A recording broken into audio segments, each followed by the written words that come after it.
Welcome to Short View Trading. This is your 1 minute market hit for Monday, October the 28th. What matters for traders today? Well, on Friday, the S&P eked out another of those gains, up 0.4% on the session, driven largely by better earnings again. Intel after hours on Thursday proved the catalyst on Friday with the stock up 8% or so.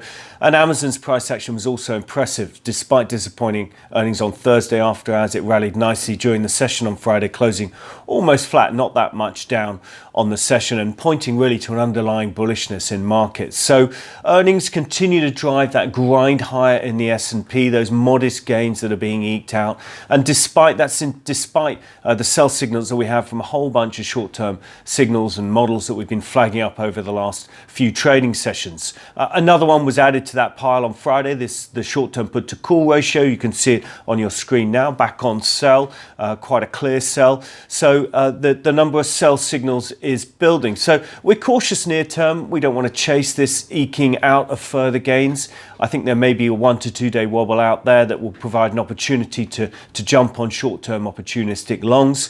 And there's a lot going on this week. It's a big week. It's the big week for data, earnings, and the Fed, of course. And all those sort of events have the potential to provide that wobble, provide a bit of negative news flow, which the short-term sell signals are telling you the market's vulnerable to at the moment. So what are we watching this week? We're watching the Fed. It looks like the rate cuts are given. What Powell says and what the statement says will be critical. We're watching earnings, more key tech this week, Apple, Google, Facebook. Early on this week, all key stocks. We're watching China, of course, the 4-day plenum underway. This is an annual get-together. Key policy stuff could come out of that.